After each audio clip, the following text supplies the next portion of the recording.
Good afternoon and welcome to the Bold Strokes Books Spring Bookathon. I'm Aurora Rey and I am thrilled to be the moderator of today's worldwide panel featuring some fantastic authors who have set books around the world. Thank you for joining us this afternoon. I'm going to put in a plug before we even get started. Bold Strokes is running a sale on select titles of all the authors featured in this weekend's Bookathon. I'm sure the link will be popping up in the chat at some point.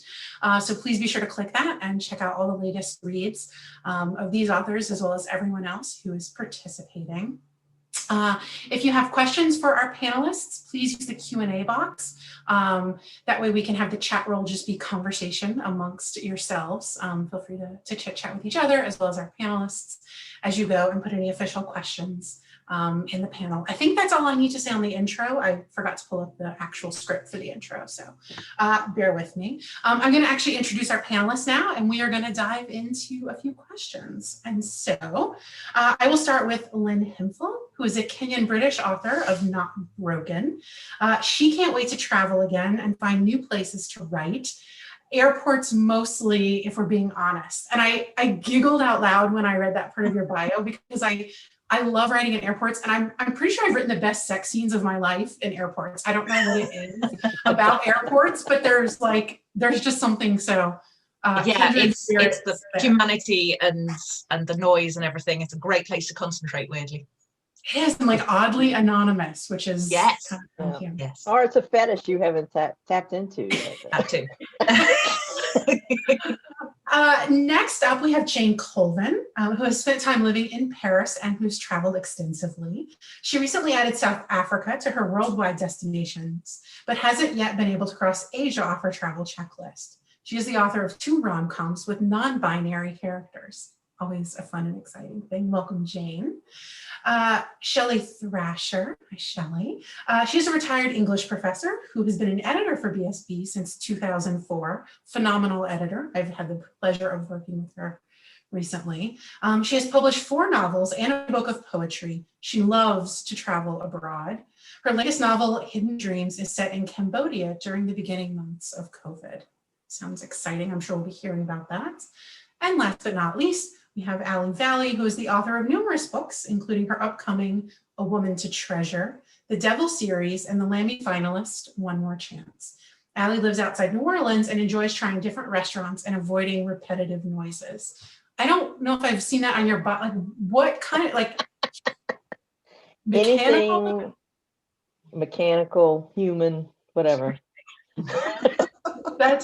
I want to hear more about that at some point. That is not the theme of today's panel. So yeah. I'm going to dive into some of our questions about writing books set elsewhere. So I think we talk about this a lot when we're talking about some of this character development and storyline development. You know, what comes first, like the story plot or the characters. But I think when you're setting a book internationally, you could add location to that.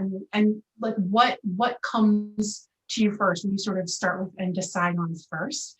And I'm going to throw this one to Shelley first. So which comes first is place. Absolutely. I get a place and then I've come up with some characters and finally I struggle through a plot. That is very difficult for me. Is that always the case or only when you're setting a book internationally? It's always the case. It doesn't vary. 2 of my books have been international and 2 local. So I've tested the theory and it proves to be it's universal.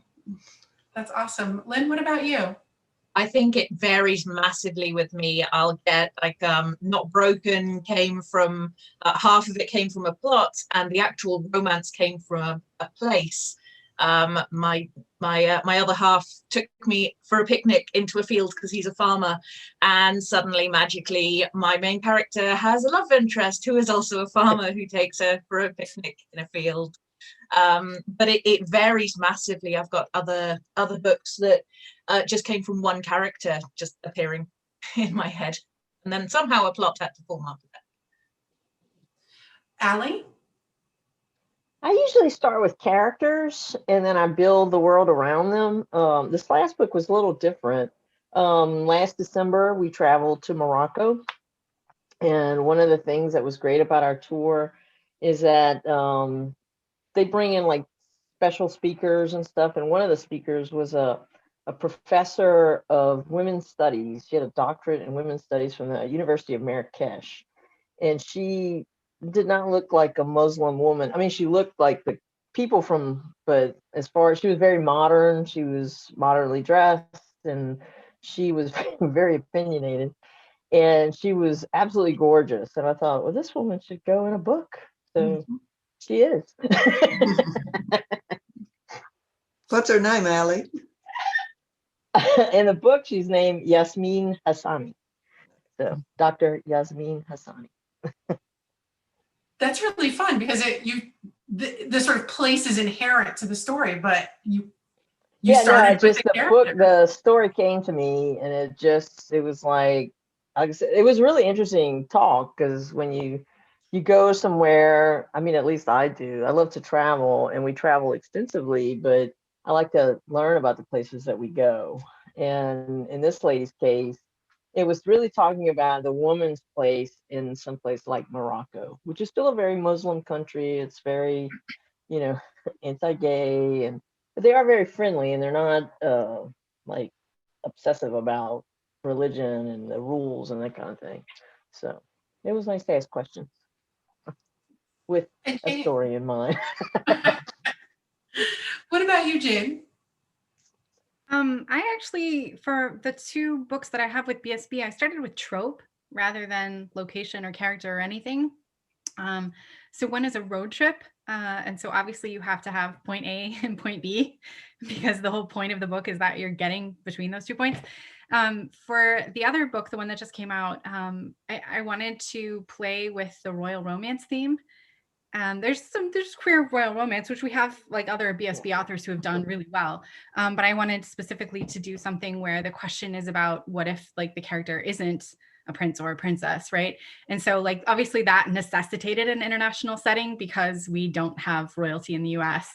And so I wanted to build on that, like that sort of hallmarky convention of like the fictional little kingdom, or like the Princess Diaries, and so it's like this made up, quaint, cutesy little kingdom that had to be somewhere, and it has to be in the Alps too, right? Because it has to be like really picturesque and beautiful. So it was actually the trope led me to the location.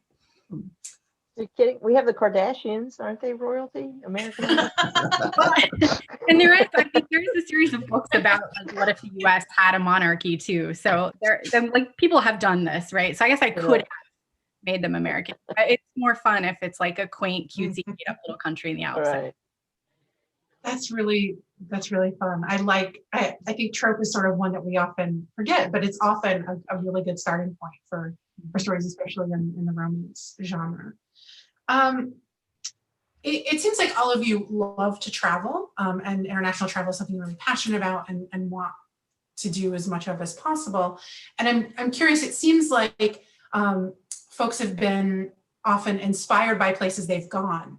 Has it ever gone the other way around? Have you sort of really, really wanted to set a book somewhere and sort of orchestrated travel sort of as your research, as a justification, or do you have something cooking that you would like to do, or is that sort of not how it works for you? Then I'll start with you this time.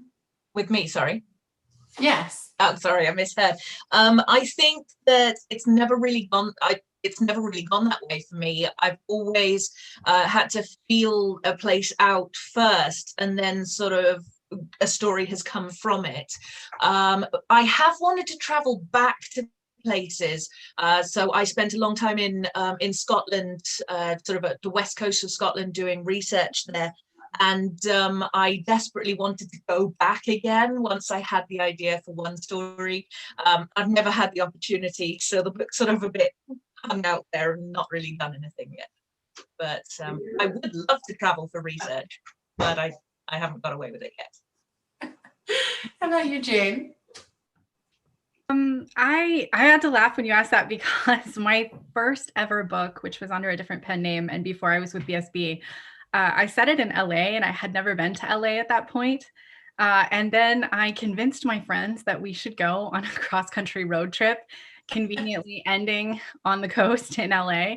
And really it was just so I could see if like my research had panned out and I had done a good job of like writing this book, which we read out loud on our way there.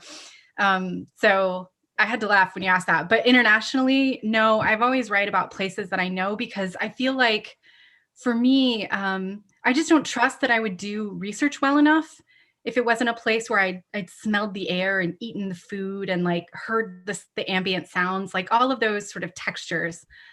So I tend to write about places that I've been to. So hopefully soon I will have millions of dollars and plan trips in order to write books. So why don't you guys tell me where you want books set, and then put a little Venmo in my travel fund and we can make that happen. I like that. We're sort of crowdsourcing setting. Seems totally reasonable. Shelley?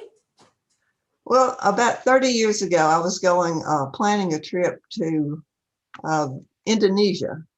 And one of the travel agents suggested that I take a side trip to go to Borobudur. I had never heard of Borobudur. And also she suggested that I go to Angkor Wat.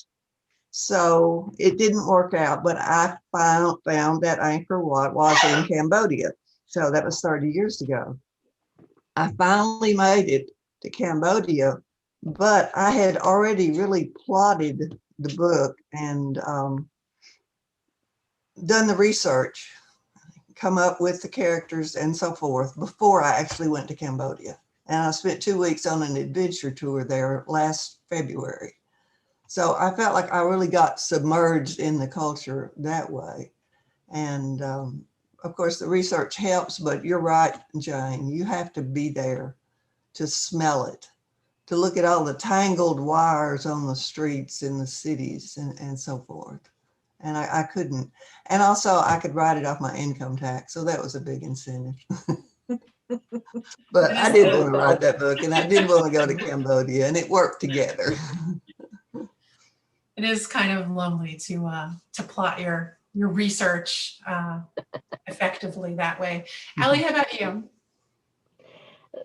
It's a mixture, I guess, because like with Shelley, I'd always wanted to go to Vietnam, Cambodia, and Thailand, and I worked it into the paranormal series that I have. So I was able to use, especially Angkor Wat. That was one of the reasons. Sometimes I go just to go to one specific thing. And Angkor Wat was it for me. The same thing for in that particular book as well was Guatemala. I wanted to go to Tikal. So I love cemeteries. I love old ruins, that kind of thing. The Morocco book was fortuitous in that, like I said, so an idea just pops into my head every once in a while. But I want to say a couple of years ago, we went to Florence and Siena and kind of that Amalfi Coast. So something percolating about that. I'd like to do that as well. Florence is, I think, probably one of the most written cities that there is, but it is if you've never been and you can go. It's one of the most beautiful places in the world. Well, so it's kind of half and half. Yeah, which is often the case. I'm going to pull a couple questions from our audience Q&A. We've got some good ones coming in. The first one is about kind of how little travel most of us have been able to do in the last year because of the pandemic. And so as someone who sort of has traveled and has written internationally, if you can't travel to a place, or I suppose for those of you who really think that travel is essential, how do you augment your travel with research? So what are your go-to sources when you're researching an international location? Jane, I'll start with you. For this book, there was a lot of scouring Google Maps. I figured out this was a little bit different because it is set in a real place, but the like on the globe, but the country doesn't exist, right? But I had to find where it is on the globe and like decide that those were the borders and these are the nearest cities and this is the nearest hospital. And so there's just lots of time on Google Maps.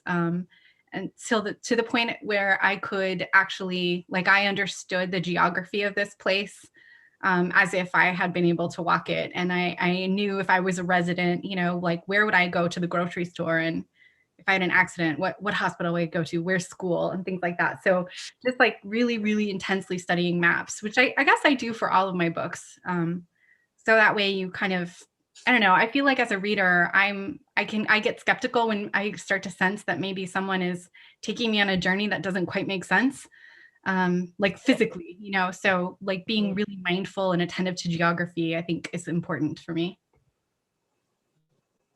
Allie? For me, one of the really nice things about Facebook is that you can write on Facebook, do you live here? Because if you do, I really need you to send me a message. And then that way you can ask about if it's, I mean, I do try. Most of my books are set in New Orleans, and believe it or not, I still, like the book I'm writing now is called Writer's Block. And it's actually about a writer who's experiencing writer's block, and on a whim buys a house in the Faubourg Marigny, and it's a mess when she gets there. And I actually I took a day off, and I drove to the Faubourg Marigny because I needed to see, like, I mean, I live here, but you need to find out like how close the houses are together. Would this scenario make sense? Because the relationship basically starts of them looking out a window at each other for weeks. So sometimes it's just in your own hometown where you're doing research, but if it is in a town that I've never been to, and I've only done this very sparingly, is to really call somebody. And I mean, if you can call somebody, you can't, you know, kind of get the lay of the land. What do people like to eat? What do, you know, because everybody's known for something. So like, what do the locals like to do? And then again, start to Google search, because Google is an amazing thing. I mean, some of it might be bull, but for the most part, it does come from reputable sources. So it's a good way to get pictures and kind of get, like Jane said, kind of get the lay of the land, basically. Another nod for the Google Maps. Shelley, go-to research? I do research. I, of course, used to use books almost extensively. But now I use the internet. And I also found another source for the Cambodian novel that was a little surprising. During the Khmer Rouge in the 70s, a lot of Cambodians were sponsored by the church, by the Baptist church, to come over to Tyler in Texas. And so I discovered the woman in my donut shop that owns the donut shop. And she was a good source to have a person, you know, her husband was in Cambodia with his parents at the time. So that was a nice personal touch.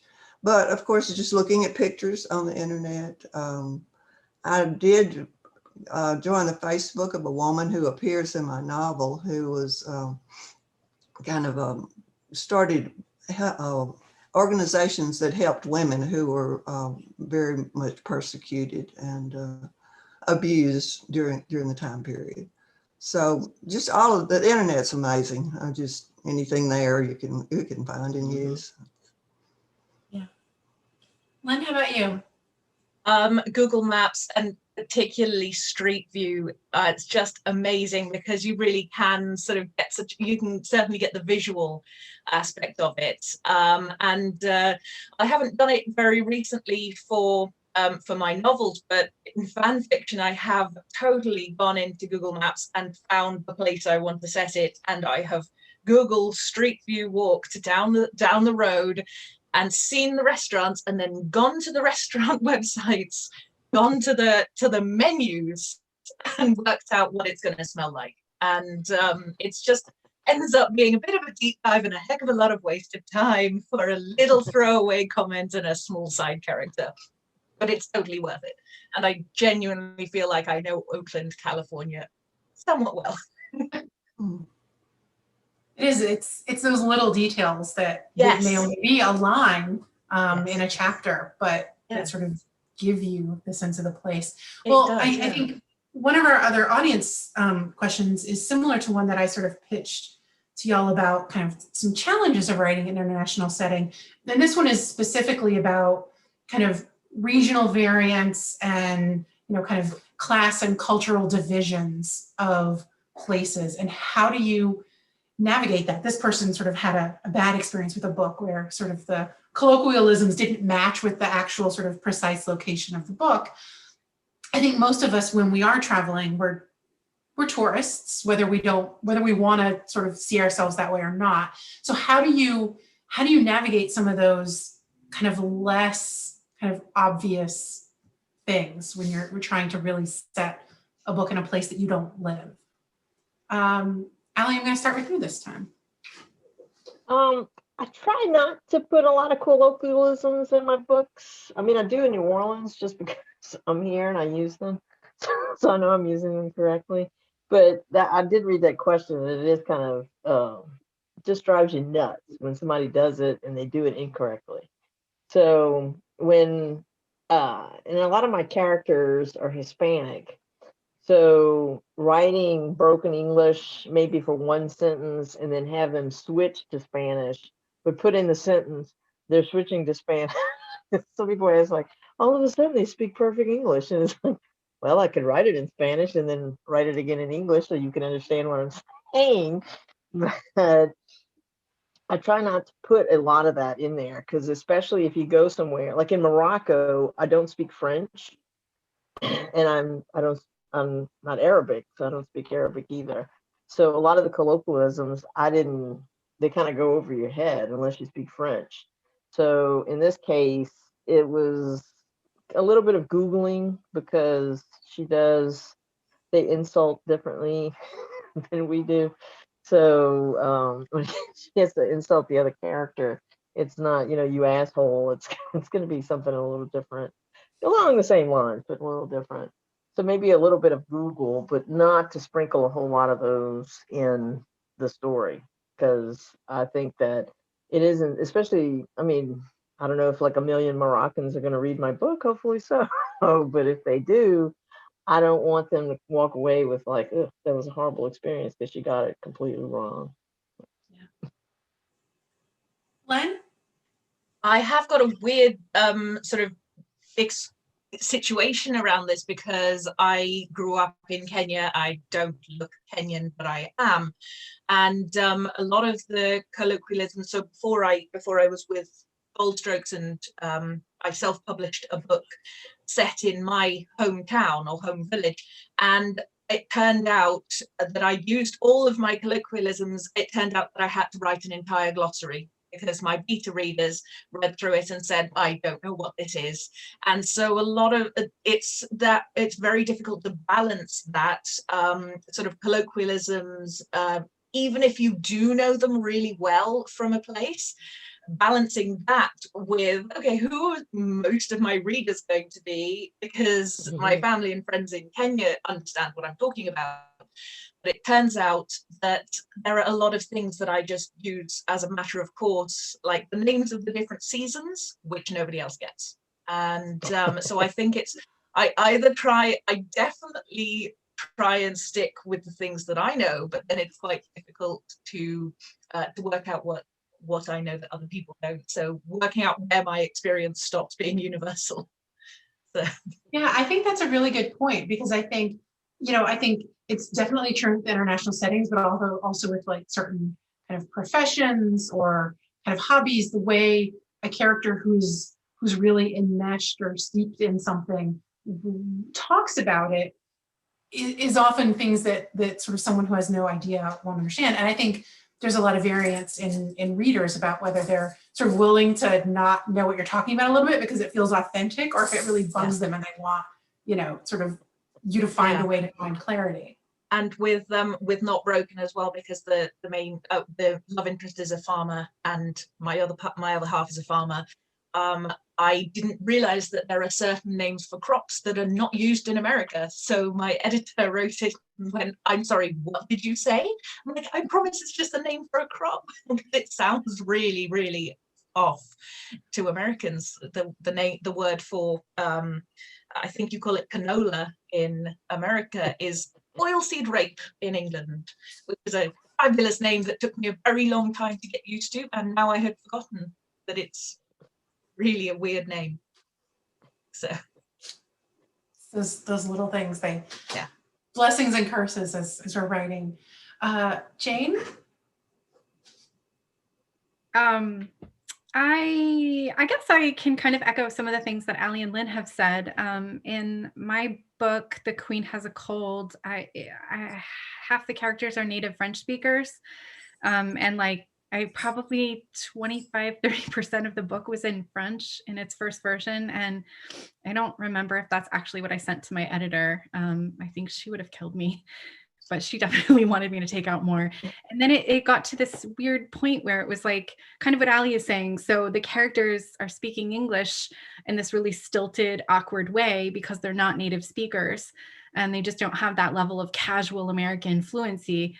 But then when you have them speaking something in French to each other that you've put in English for the English reader, suddenly they feel very casual. And so it's rough as a writer because things like that translate very well in media, but not necessarily in print. And so it almost looks like your character has like two very different personalities at different times, unless you figure out sort of how to navigate that. So I don't know that I have an answer to how to do any of that well. I just know that I've lived through trying to do it and I came out the other side at some point.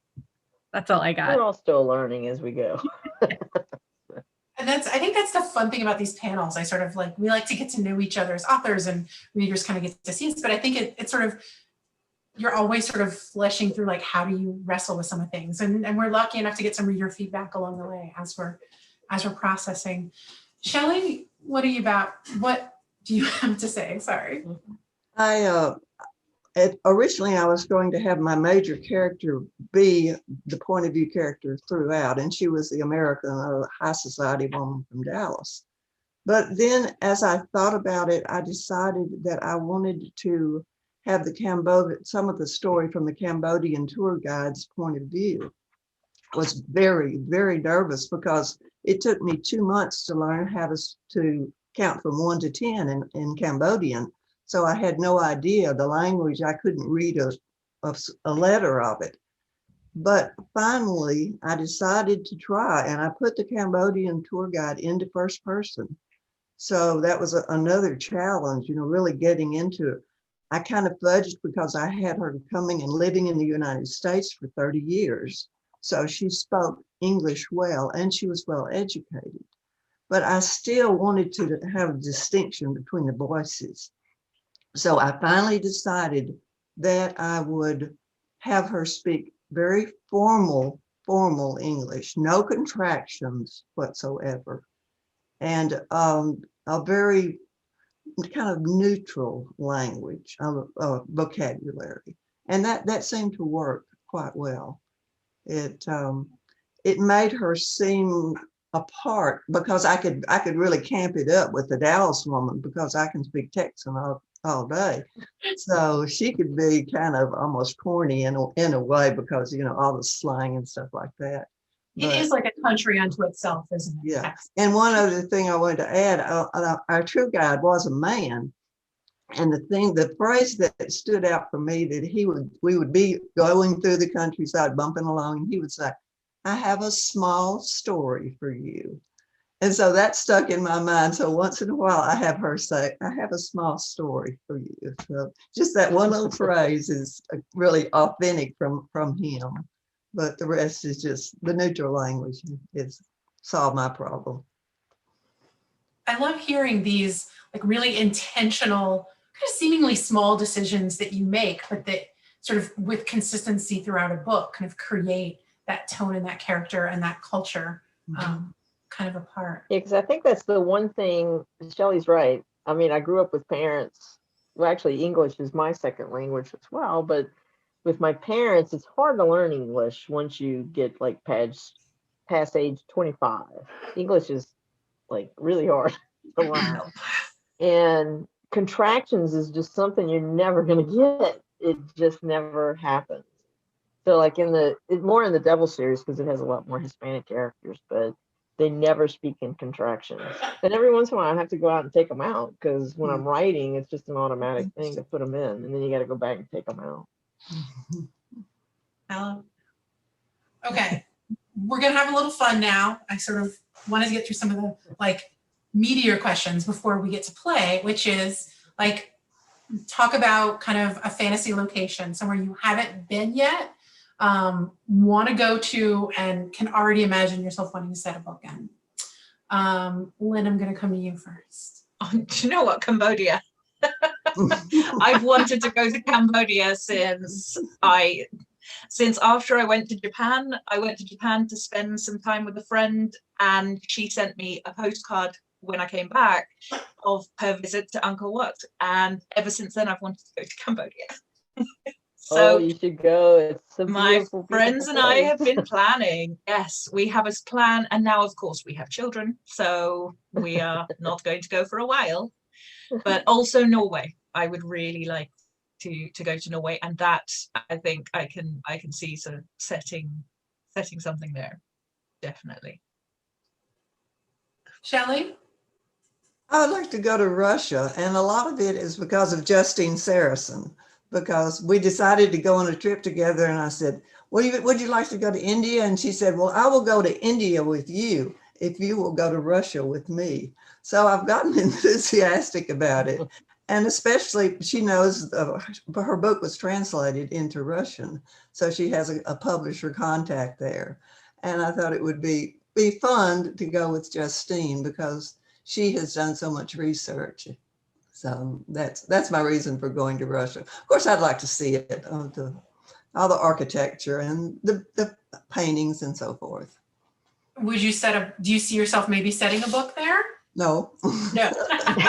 It's too cold. I like the warm places. Jane, how about you?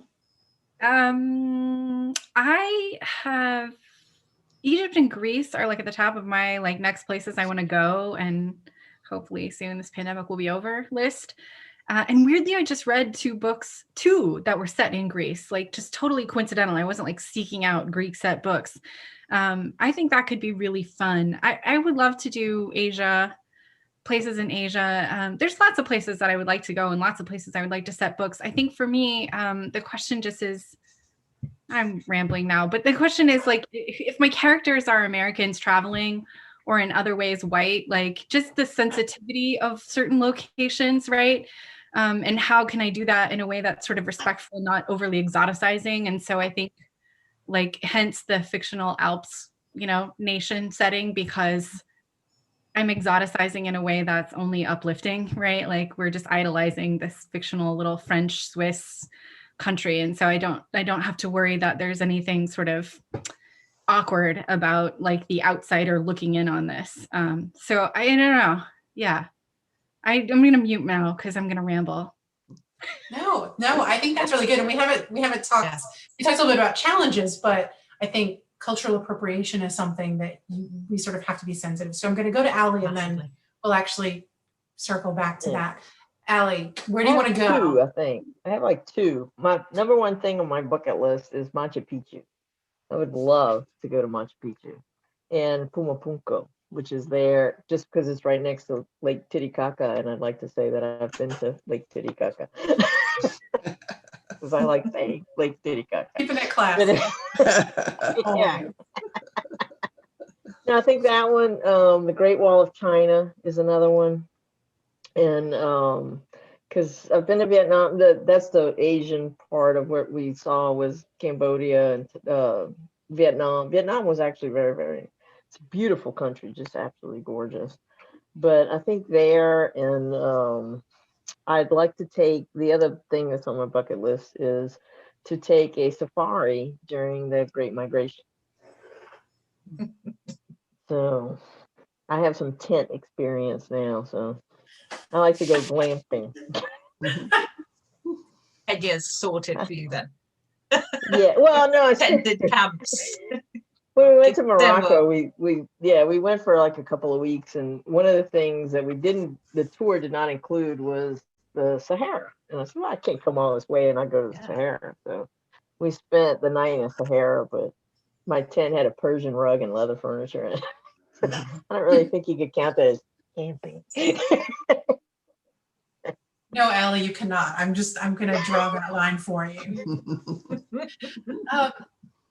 So I do think that we touched on a little bit when we were talking about some of the challenges of sort of authenticity. But I think it's sort of worth sort of going down that path a little bit further. Even without sort of international travel, I think as writers, we're all sort of navigating sort of the idea of writing diverse characters, sort of balancing the need to not write strictly sort of white, Western kind of American characters,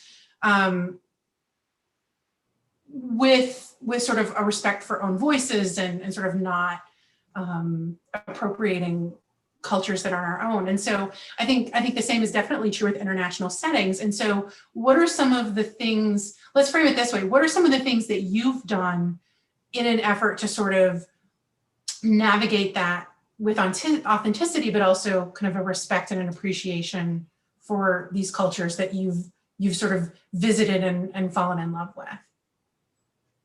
And it's a big question, so I'll let, if anybody wants to volunteer to go first, just raise your hand. Or well, and this next book, A Woman of Treasure. So if you know anything about like the Arabic countries, being gay would not be a thing to pick to be in your family. So you take example, this lady who gave this talk, and she said, it doesn't matter how educated you are or how, professional you are. Because in this case, she was a professional. She was a doctor. She taught at the, their main university in the country.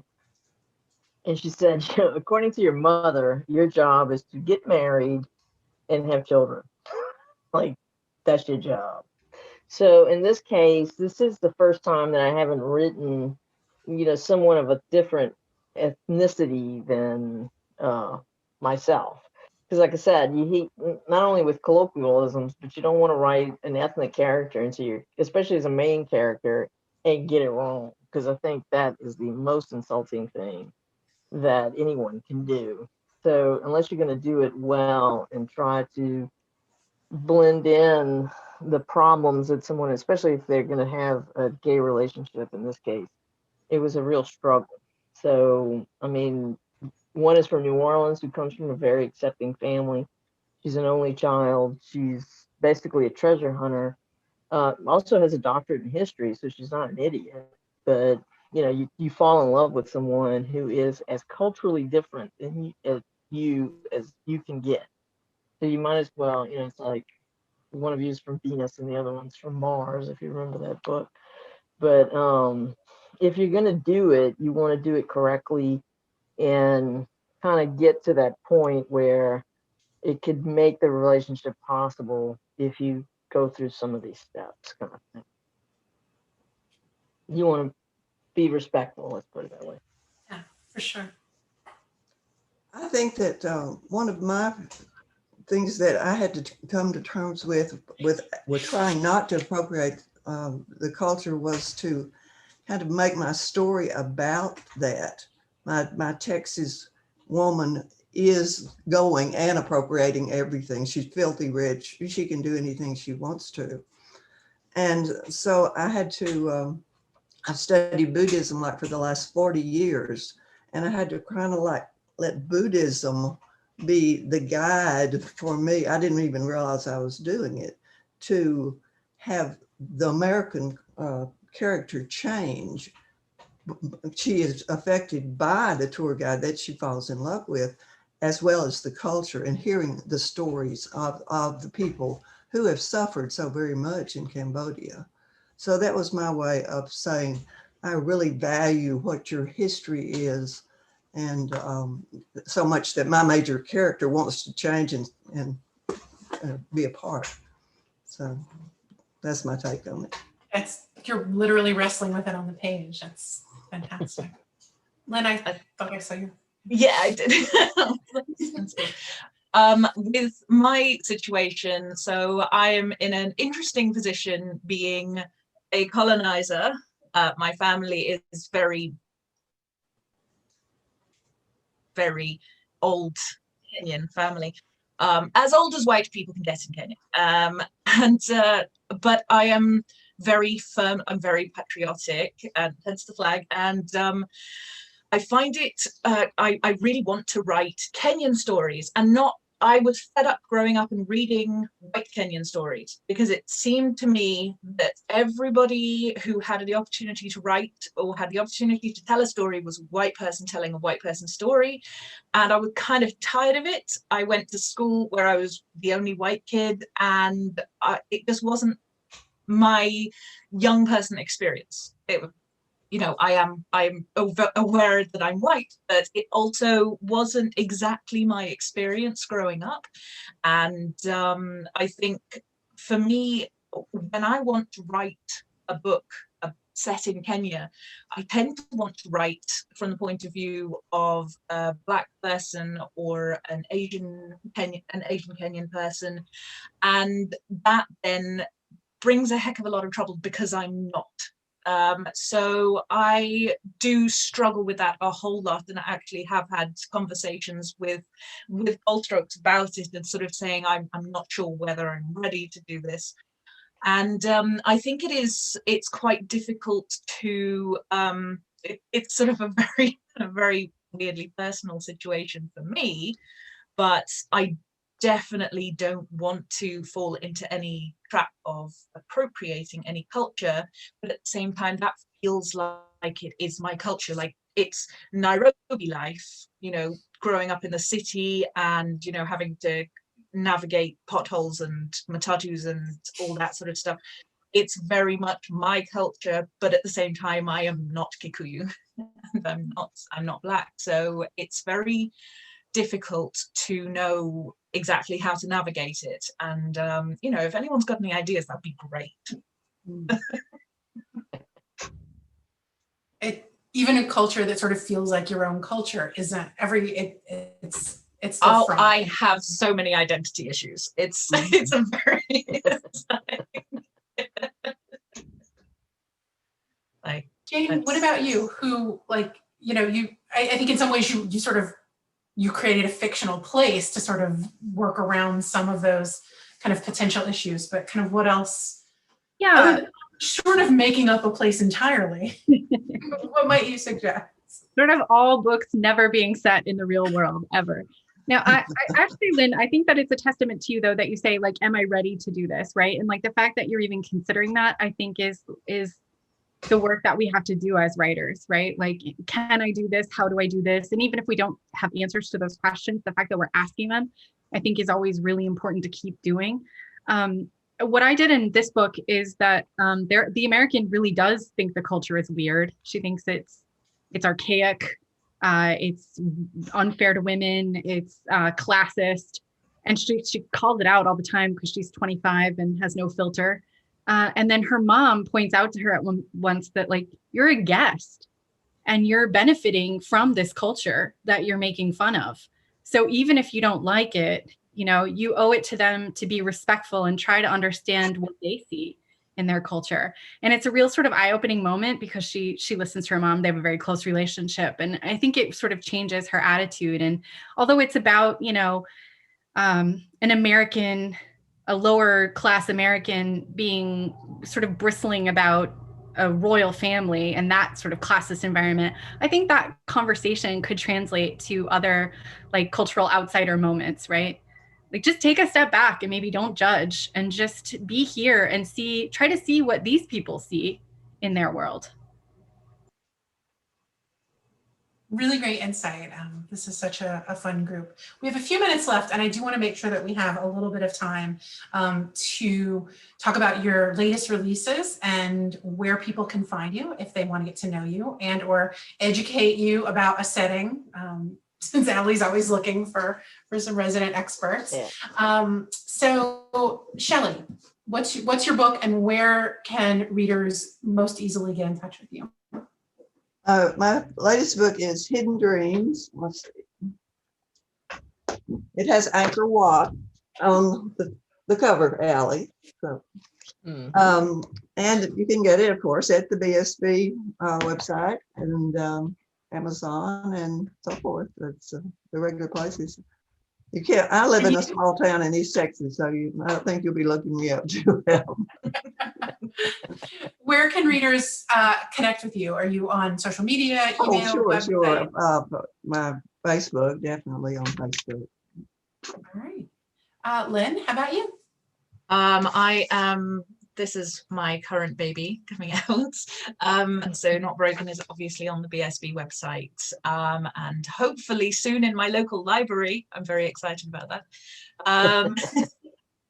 And I am probably easiest to get hold of on Instagram. So I'm Lynn's_Hemphill. So, and I will write it in there because my name is spelled weird. That's always a good help on the Insta chat. Allie. I have a new one. This is my name here. That's me walking on the dunes there.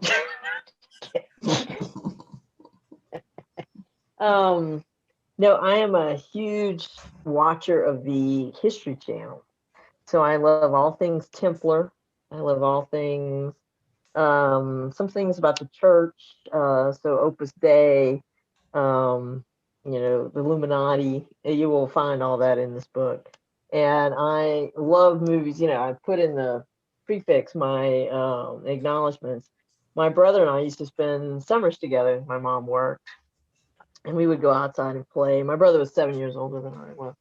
So we would go outside and play and stuff. And then we would come inside at 3 o'clock in New Orleans. They had what they called the big movie. And the big movie every week had a different theme. So we would live for the treasure hunt kind of movies. So think like American Treasure. I mean, that they didn't have that back then, but that is one of my favorite movies. So you follow the clues, you get to the treasure, that kind of thing. And so The Curse of Oak Island is also one of my favorite shows on television.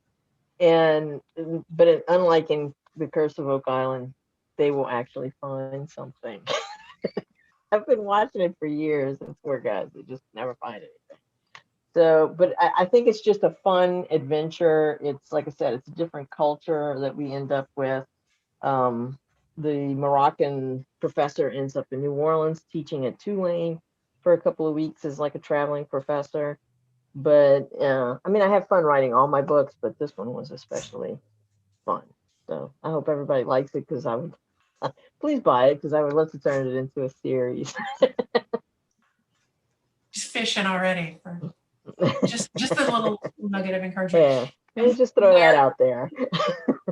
Where can people find you? Not your house, but like what's your I'm not asking you to give your home address. But if people would like to connect with you, yes, you can find me. I'm mostly on Facebook, and so if you want to ask me something, just send me a message. I do return them all. Depends on how badly I'm behind on my deadlines.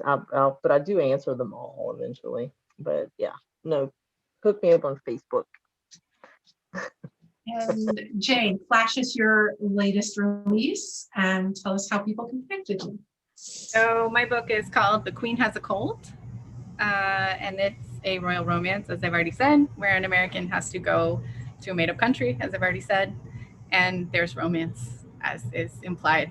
So I have nothing new to add to tell you about my book, other than just please buy it and read it, and then tell me what you think of it, because that's the best part, right? I am a social media junkie, so you can find me on Facebook, Twitter, Instagram, TikTok. I don't have Snapchat. I don't have that. I have a blog. Literally just Google me. You can find me lots of places. And talk to me, because that would be really swell. I would really like that. Well, fantastic. We are just about out of time. Final plug for the sale going on. It looks like Bolchurch just dropped the link to the sale in the chat. So if you have not clicked on it yet, do so. There are several more programs coming up this afternoon and this evening, including some readings coming up next, featuring yours truly, and some really cool programs tomorrow as well. So we hope you'll join us for as many of those as you can. I would like to take a moment to thank all of our authors today for talking about their experiences, their travels, their travel longings, and their writing process. It's been a great conversation. super fun and easy to moderate.